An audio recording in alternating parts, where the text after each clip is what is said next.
वेतन और मजदूरी पर डाके को लेकर नोएडा, गाजियाबाद, हरियाणा कई जगह पर मजदूरों ने प्रदर्शन किए।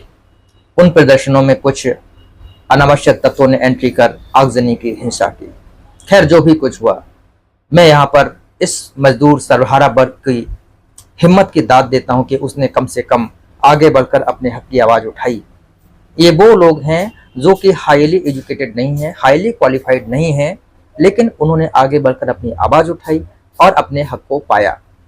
प्रशासन को, शासन को उनकी मांगों को देखते हुए जांच करनी पड़ी और आदेश देने पड़े कि उनके हिसाब से कार्य होना चाहिए। लेकिन मुझे अभी भी शक है कि तथाकथित ठेकेदार और कारपोरेट वर्ल्ड अभी भी उनको उचित वेतन और भत्ते देगा।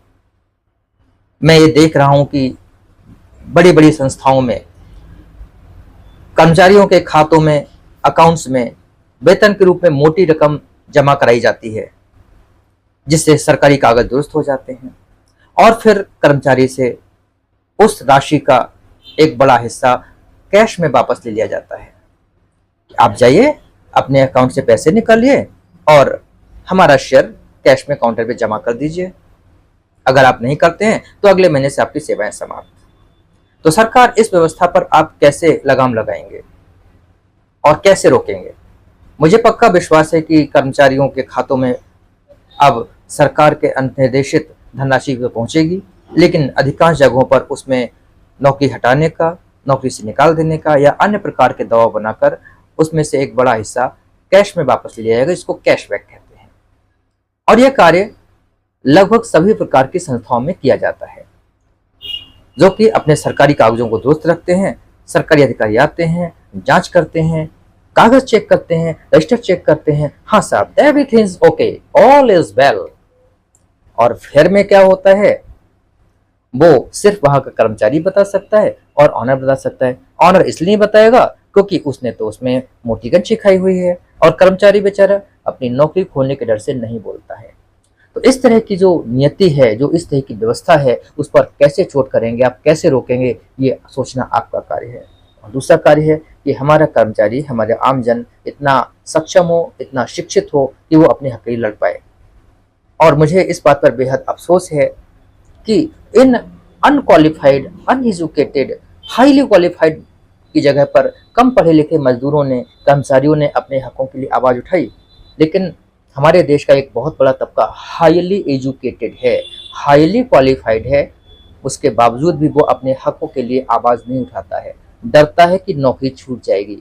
अरे भैया, नौकरी तो छूटनी है, जैसे तुम्हारा शरीर ढलेगा, तुमसे सस्ता वर्कर मिलेगा, तुम्हें लात मारकर निकाल दिया जाएगा और दूसरे को रख लिया जाएगा।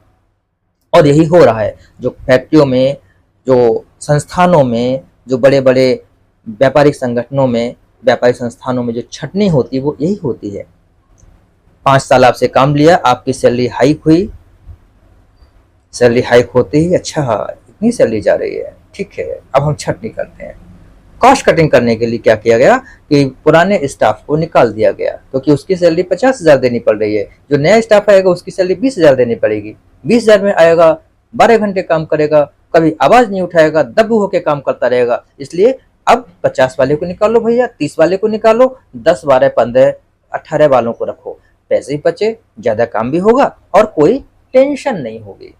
तो सरकार इन चीजों पर जरा डंडा चलाइए, तभी देश आगे बढ़ेगा, अन्यथा बड़ी मुश्किलें हो जाएंगी आम जन के लिए भी और आम जन को चलाने वाली सरकार के लिए भी, क्योंकि जनता बहुत ही पीड़ित है, त्रस्त है और एक आम जन का जीवन बड़ी मुश्किलों से बीत रहा है।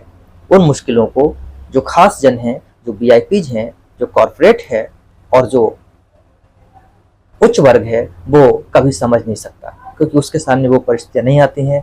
क्योंकि जाके पावना पट्टी बिमाई, जाके पावना फटी बिबाई, सो का जाने पीर पर आई।